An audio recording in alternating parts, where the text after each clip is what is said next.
দেখো আমি রোজকার মতন চলে এসেছি রান্নাঘরে।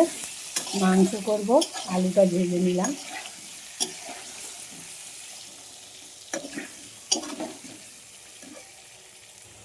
দেখো মাংস আলুটা ভেজে নিয়েছি, লাল করে নামিয়ে দিচ্ছি।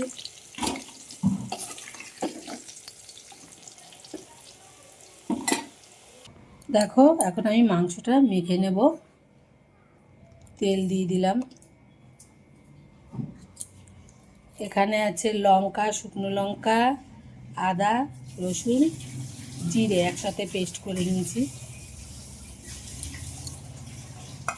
এখানে একটা গোটা রসুন দেওয়া হয়েছে, আমার ছেলে গোটা রসুন খুব ভালো খায় মাংসে। আর দেখো পেঁয়াজ কুচি,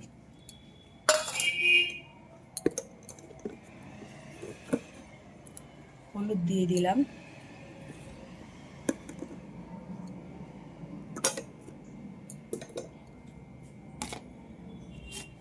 একটু গুঁড়ো লঙ্কা দিয়ে দিচ্ছি। বাটা লঙ্কার সঙ্গে একটু গুঁড়ো লঙ্কা দিয়ে দিলাম। নুন দিয়ে দিচ্ছি। এবার আমি এটাকে ভালো করে মেখে নিচ্ছি। তো দেখো মাংসটা মাখা হয়ে গেছে। দেখো সুন্দর করে মশলা দিয়ে মেখে নিয়েছি। দেখো বন্ধুরা, তেল দিয়ে দিচ্ছি।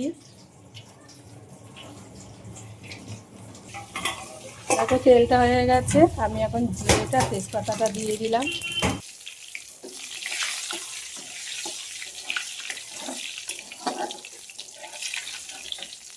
এবার দিয়ে দিচ্ছি টমেটোটা।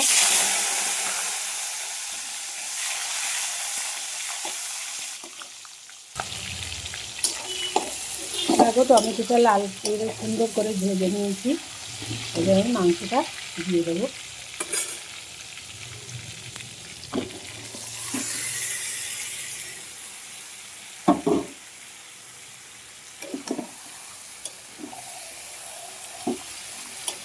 মাংসটা ভালো করে কষিয়ে নেব।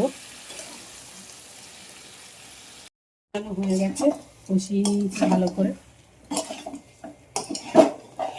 এবার আমি জলটা দেব। কষানো হয়নি, দেখিসনি, জলটা দেবো। দেখো জলটা কিন্তু ফুটিয়ে নিয়েছি।